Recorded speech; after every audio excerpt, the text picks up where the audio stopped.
ညာဆိုင်ဆင်းနေတဲ့မိတ်ဆွေများရှိပါသလား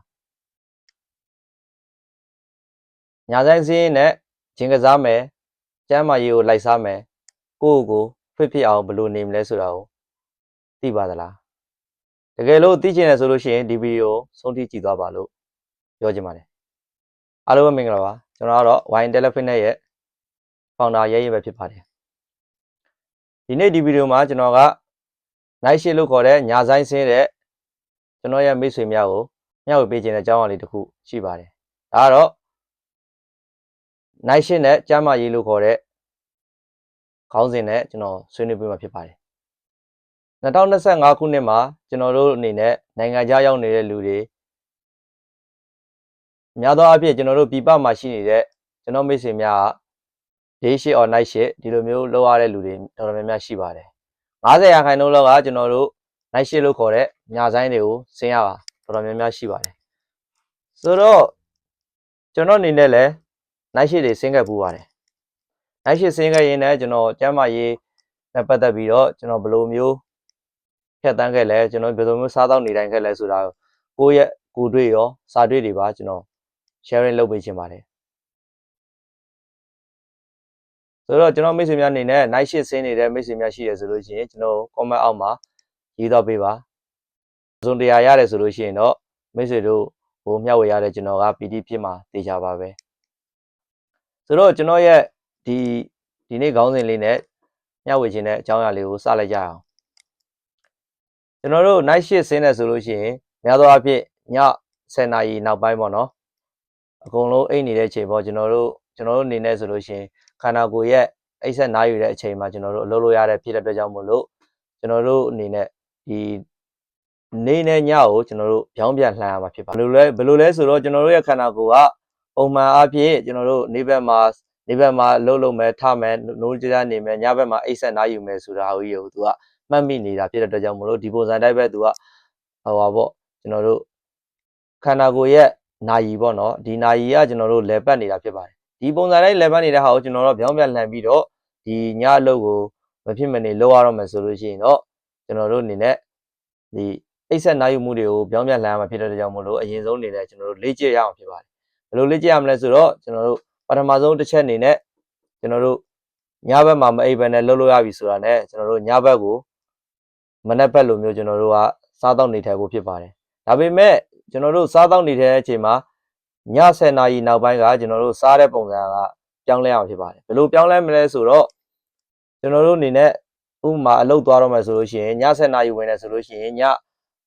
9နာရီလောက်တည်းနေပြီးတော့ကျွန်တော်တို့ပြင်ဆင်မှုတွေလုပ်ရမှာပဲအဲ့ရနိုးပြီးတော့ကျွန်တော်တို့ပြင်ဆင်ပြီးတော့ဘယ်လိုမျိုးစားတော့မလဲပေါ့နော်ကျွန်တော်တို့ပထမဆုံးထမင်းတနက်ပုံစံမျိုးကျွန်တော်တို့အနေနဲ့နိုးကြပေါ့နော်ပုံမှန်ဆိုလို့ရှိရင်မနေ့စားတဲ့ပုံစံမျိုးပေါ့နော်အဲ့ဒီဟာကိုမှကျွန်တော်တို့က heavy meal ပုံစံမျိုးနဲ့ကျွန်တော်တို့စားပေးရမှာဖြစ်ပါတယ် heavy ပုံစံမျိုးနဲ့ကျွန်တော်တို့ကဝါဝလင်းပေါ့နော်ဘိုက်ကိုပြည့်အောင်စားပြီးတော့မှကျွန်တော်တို့ကအလုပ်သွားမယ်ပေါ့နော်သွားတဲ့ခါကျလို့ရှိရင်ကျွန်တော်တို့10နာရီအလုပ်ဝင်တယ်ဟောပါပေါ့12နာရီ1နာရီလောက်ဆိုကျွန်တော်တို့ကနားချိန်တစ်ဖြတ်ရှိတယ်ပေါ့နော်အဲ့ဒီအချိန်မှာဆိုလို့ရှိရင်ကျွန်တော်တို့က heavy meal ကိုလုံးဝမစားမိအောင်ဆင်ခြင်အောင်ဖြစ်ပါတယ်ကျွန်တော်ရဲ့အတွေ့အကြုံအနေနဲ့ကျွန်တော်တို့ heavy meal စားတဲ့လူတွေတော်တော်များများ90%လောက်ကတော့ကျွန်တော်တို့ဘိုက်ကြီးပူလာပြီးတော့ခန္ဓာကိုယ်ကလုံးဝဖက်ကိုသုံးဝသွားတဲ့ဖက်ကိုရောက်သွားပါတယ်ကျန်းမာရေးအတွက်တော်တော်လေးမှဆိုးပါတယ်အဲ့ဒါကြောင့်မို့လို့ကျွန်တော်အနေနဲ့ကြံပေးချင်တာကတော့ဒိန်ချေဖြစ်ကျွန်တော်တို့ protein bar ဖြစ်ပေါ့နော်ကျွန်တော်တို့အရန် heavy မဖြစ်တဲ့ဟာကိုကျွန်တော်တို့ calorie တိတ်သီးတဲ့အစားအစာမျိုးဥပမာစိတ်ဆန်လိုမျိုးပေါ့နော်10စီးလောက်ဖြစ်ကျွန်တော်တို့20 gram လောက်ဖြစ်အဲ့လိုမျိုးစားပေးခြင်းအဖြစ်ကျွန်တော်တို့ခန္ဓာကိုယ်မှာပေါ့နော်ဒီပေါ့စာချေစနစ်ကိုလည်းကောင်းစေတယ်ပြီးလို့ရှိရင် good food တွေဖြစ်တဲ့အတွက်ကြောင့်မို့လို့ဒါတွေကကျွန်တော်တို့အတွက်တော်တော်လေးမှထောက်ကူဖြစ်ပါတယ်ဆိုတော့နောက်တစ်ချက်ကကျွန်တော်တို့အလုတ်ကပြန်လာပြီပေါ့နော်အလုတ်ကပြန်တဲ့အချိန်မှာကျွန်တော်တို့စသချင်းပေါ့ထမင်းတနက်စားမယ်ပေါ့နော်ထမင်းစားတဲ့အချိန်မှာကျွန်တော်တို့က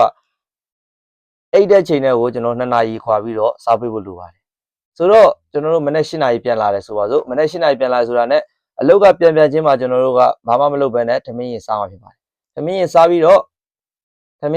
ကျွန်တော်တို့အသားတက်တွေနဲ့ပေါ့နော်တေချာစားပြီးတော့မှကျွန်တော်တို့ကထမင်းရင်စားပြီးတော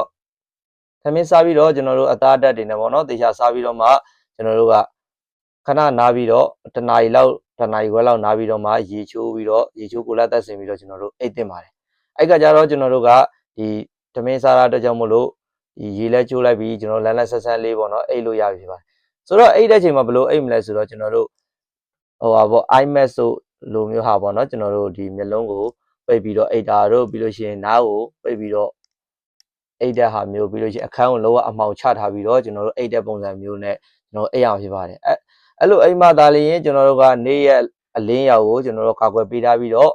နားကိုလည်းတခြားပြင်ပအသံတွေကိုလုံးဝမကြားဘဲနဲ့ကောင်းကောင်းနှင်းတစ်ချက်အိပ်ပြောင်ဖြစ်ပါတယ်ဘယ်လောက်အိပ်ဆက်ရမလဲဆိုတော့အနည်းဆုံး9နာရီပြည့်အောင်အိပ်ရမှာဖြစ်ပါတယ်ဆိုတော့ကျွန်တော်ဒီမှာတစ်ချက်ကြံခဲ့တာပါလဲဆိုတော့ရေတောက်မဲ့ချိန်ပါရေတောက်တာကဘယ်လိုတောက်ရမလဲဆိုတော့ကျွန်တော်တို့အလုံးမှာပုံမှန်ရေတောက်တဲ့ပုံစံမျိုးပဲတစ်ခါတောက်ရင်250မီလီလောက်ကိုပေါ့နော်ခွက်သေးသေးလေးနဲ့ကျွန်တော်တို့ပုံမှန်လေးပဲတစ်နာရီခြားတစ်ခါလောက်တောက်ပေးမှာဖြစ်ပါတယ်အများကြီး heavy မတောက်ပဲနဲ့ကျွန်တော်တို့တစ်နာရီခြားတစ်ခါပုံမှန်လေးတောက်ပေးရဆိုလို့ရှိရင်တော့ကျွန်တော်တို့ခန္ဓာကိုယ်ကဒါဗိုက်စားတဲ့ခံစားချက်ကိုလည်းမရပဲနဲ့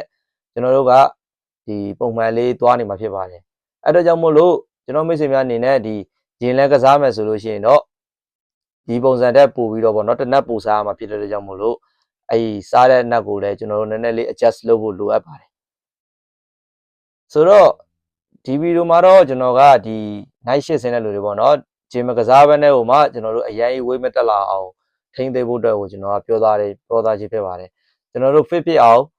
ဘယ်လိုနေမဲကျမ်းမာရေးဘက်ကနေကြည့်ရင်လည်းဒီလိုပုံစံလေးနေခြင်းအပြင်ကျွန်တော်တို့ကအရင်ဝေးမတက်လာပဲနဲ့ကျွန်တော်တို့ခန္ဓာကိုယ်လေးကိုထိန်းသွားပြီးတော့ adjust လုပ်ပြီးတော့နေသွားနိုင်မှာဖြစ်ပါတယ်အဲဒါကြောင့်မို့လို့ကျွန်တော်မိတ်ဆွေများဒီဗီဒီယိုကြည့်ခြင်းအပြင်အကျိုးတူစရာရမယ်လို့မျှော်လင့်ပါတယ်ဘာလို့လဲဆိုတော့ဒီဗီဒီယိုလေးကကျွန်တော်တို့ night shift ဆင်းတဲ့လူတော်တော်များများဇေဝေဇေဝါဖြစ်နေတဲ့အကြောင်းလေးကိုကျွန်တော်က sharing လုပ်ချင်ဖြစ်ပါတယ်လူတိုင်းလည်းနားလည်လွယ်ကူမယ်လို့ကျွန်တော်ထင်ပါတယ်ဗီဒီယိုလေးကိုဆုံးဖြတ်ကြည့်ရတဲ့အတွက်ကြောင့်မို့လို့ကျေးဇူးအများကြီးတင်ပါတယ်